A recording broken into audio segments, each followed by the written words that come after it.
Erebus, the second word of a two-word phrase that comes immediately to mind, but it's too early in the video to say it. Yeah, we all know that he's the worst of the worst, the most vile, spineless excrement of a slug that ever walked the galaxy. But what if I told you that he was even worse than that? Sure, he did everything from corrupting Horus Lupercal to chaos to stabbing Garviel Loken in the back. Why Abaddon let him live after that, I will never understand. But when we look not just at the lore surrounding him, but his name, when we look beyond Warhammer 40K and into our own history, we see the truth about the nature of Erebus. Well, not history exactly, mythology. For Erebus is a figure from Greek mythology. As one of the Primordials, he predates the Olympians and the Titans both, and has been more or less lost to time, fading into obscurity in ways that many of the other gods of Greek mythology did not. And he isn't just any figure.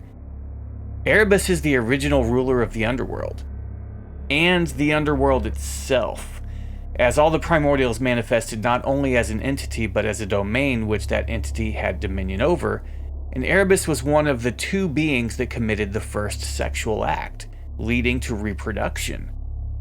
Now, he was the final offspring of Chaos himself, and if you don't know, in Greek mythology, Chaos is the primordial force, the original entity. Everything sprang from Chaos. And yes, that is the literal name of the original creator god, Chaos. The origin of everything. Don't think of him as a creator like Zeus or Jehovah or some god like that. Think of it more as a force of nature, like Azathoth. Our existence is more of a byproduct of its natural processes. So before we look at Chaos and its offspring, Erebus, we have to put it into perspective as far as Warhammer goes. So here's my take on it. Many of the Black Library's writers love to name characters after obscure mythological figures or historical characters. And they are often clues or revelations as to the natures, motivations, and actions of these characters. A good example is Comus Nocturnus from the Beckwith novels. Comus and Nocturnus are both minor deities, demigods in Greek mythology.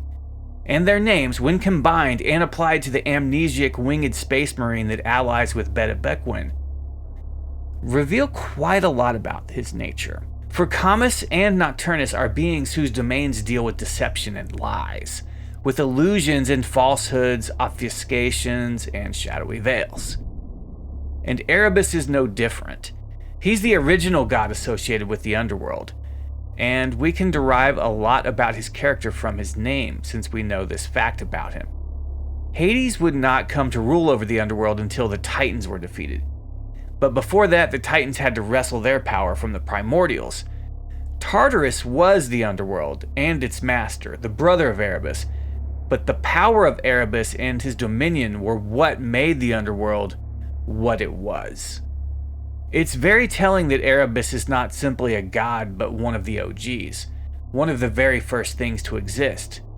And what are his domains? Erebus is the god of darkness and shadow. He is literally the darkness, and he can see out from every shadow.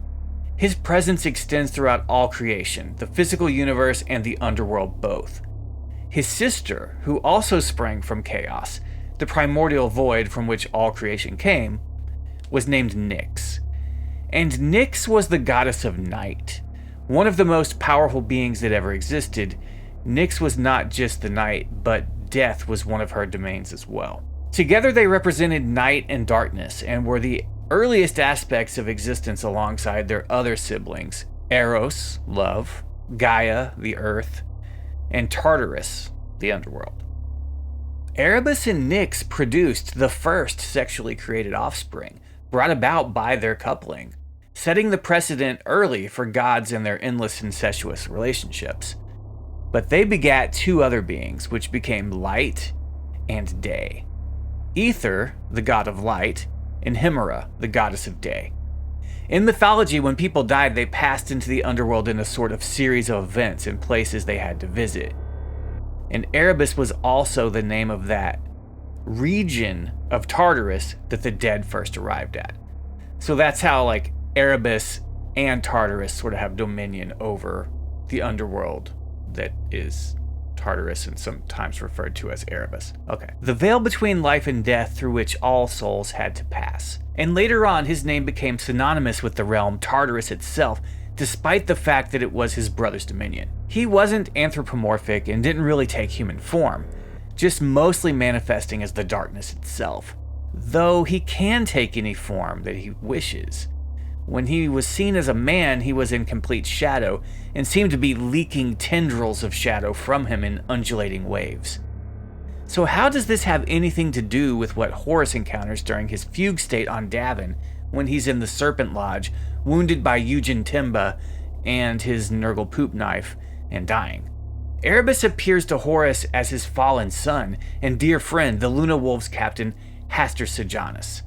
Now it's very interesting since we're talking about names, because Hastur is the name of a great old one in the Cthulhu mythos, often associated with and sometimes considered to be the true identity of the Yellow King. So we have the embodiment of darkness, the primordial first spawn of chaos itself, issuing the War Master Horus into the Underworld, which it turns out is an aspect of itself, its own dominion, the veil between life and death. And it is using the name of a great old one of the most mysterious and enigmatic beings in all of cosmic horror, with the exception of perhaps Nyarlathotep and maybe Yog-Sothoth. Now, if you're a student of the occult, especially Thelema, then the concept of Horus, the War Master, and the galaxy being only war will have special meaning for you. But without deep diving down that rabbit hole, as it deserves its own video, just know that there is deep occult significance behind all of these names, including Horus Lupercals. So the being that is the War Master is in the clutches of Erebus, both by the being itself and his manipulation, and also in the literal depths of the region of the Underworld, also known as Erebus. Like it would come to be known later in mythology as Hades, the name Erebus, remember, represents not just the overall domain itself, but also that specific part of it that souls pass through on their way into the greater underworld. The threshold of death, essentially.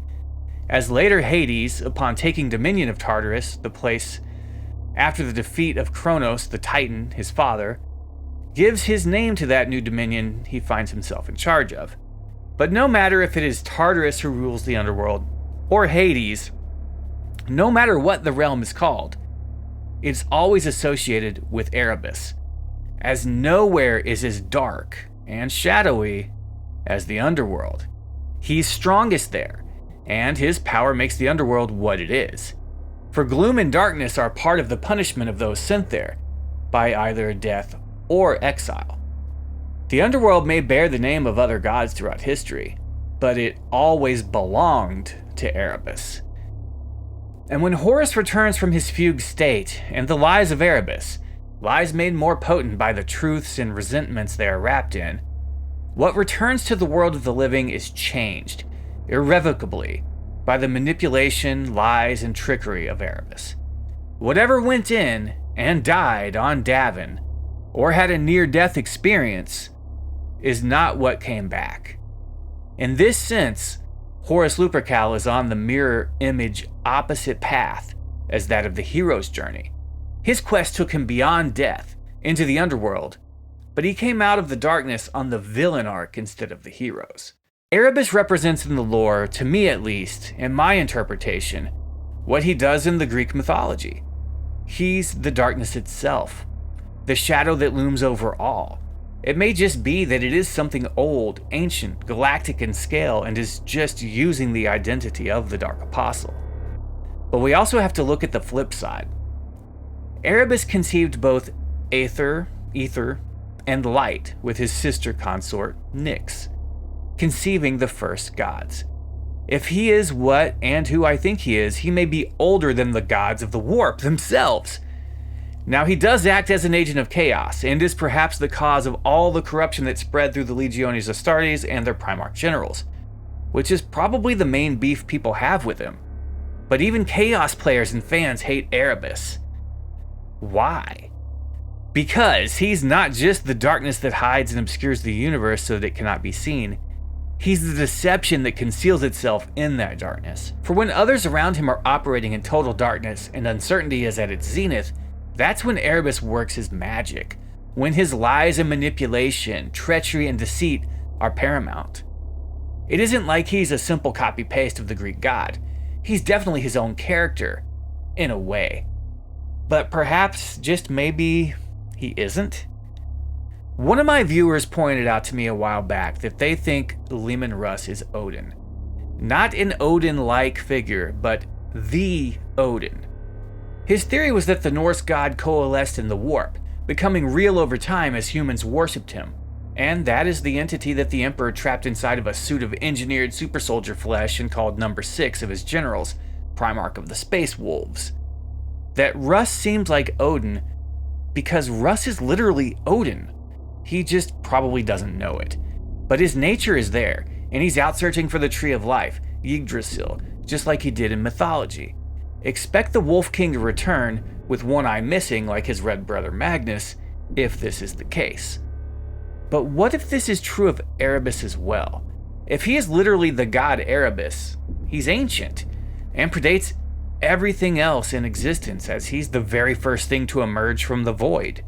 He's darkness itself, the one who laid claim to the gate to the afterlife and the realm of the dead.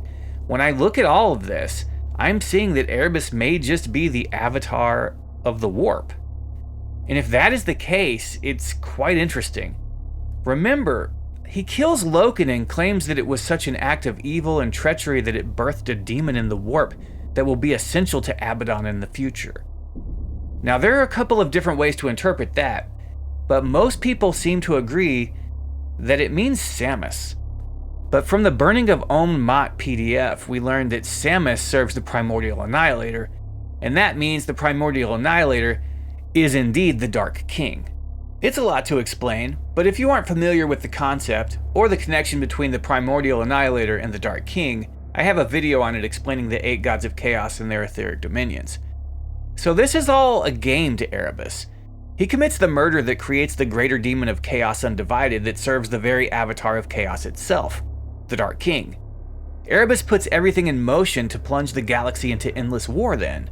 He's working for that evil which is inevitable and growing, the fell side of the Emperor of Mankind. In many fantasy and sci-fi settings, there are figures who show up and remain mostly in the background, but when they do things, it really shakes everything up. Figures who are usually more than they appear to be, and maybe divine beings. Fizbin in Dragonlance, for example, or even Gandalf in The Lord of the Rings. Gods, angels, agents of higher powers, demons, devils, and ancient evil forces, they keep their power to themselves and only use it in the most desperate of moments, or when only divine intervention can turn the tide of battle, etc. And Erebus is pretty much that, but in reverse.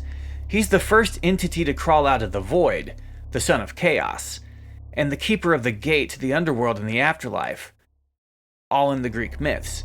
But when I look more deeply at the character, he seems to be just that in the 40K lore as well.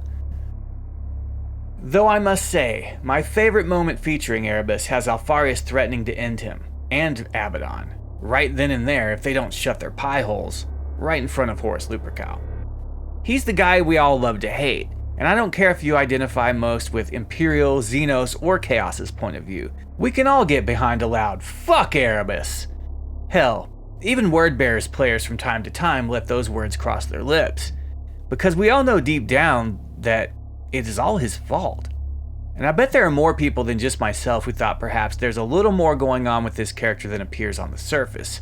Perhaps there is a deeper reason we all hate him. Or perhaps it's just a name, taken as an homage, as many names in Warhammer 40K and Horus Heresy lore are. No, that extends to fantasy as well, as even my own name is right on the first page of the Old World rulebook on the map when you crack it open. Looking at the heraldry and the crests of the houses that rule over each region, we see the Tsar of Kislev is Romanov. They went with the alternate spelling the branch that escaped the Soviets on the HMS Marlborough took when they anglicized the name, which is appropriate as they moved to England. But my point is that sometimes the homages, well, they're meant as more than nods. They're literal, using the slightly alternate spelling of the Tsars of Russia to represent the Tsars of Kislev, for example. So it's interesting that when we look at a figure like Erebus, whose name is so loaded, and when we see his role in the setting and the lore, it very well could be that his connection to the ruinous powers is more powerful than we know. that his connection to the warp is beyond what we can comprehend. If, like the Rust theory, Erebus turns out to be literally who his name says he is, then he is basically the blank canvas of the warp itself, existing as the darkness from the void, before anything else, before the consciousnesses of the various species coalesced and created the infinite manifestations that occur in the warp. He's the blank slate, the foundation upon which all the rest lies, darkness itself. And the Chaos Space Marine using that name may just be a vessel carrying such a being through the material universe. This is just my take and something I stumbled upon recently when just brushing up on mythology. When I came upon the name Erebus, it hit me like a lightning bolt. I'd forgotten that name and where it came from, but immediately it all started to make sense. There are many reference points from which Warhammer draws inspiration, and many of them are obscure, forgotten, or lost to time and generational gaps. But there are also those who come straight from obvious sources and stick out like a sore thumb when the connection gets made. Once you see it, you can't unsee it, even if it is the darkness itself. And don't forget the greatest quote from any book in all of the entirety of human history, the 3rd edition Warhammer 40K rulebook. A dagger in the dark is worth 1,000 swords at dawn. Don't forget to like, subscribe, and share. Also join as a channel member as the Inquisition is growing and the Emperor needs the faithful to step up. Darkness, after all, is growing and oozing from the warp. This week I'll be diving into some very interesting topics. It appears that Guilliman may just be an Eldar simp, and that needs addressing. I knew I was starting to like him. Thanks for watching.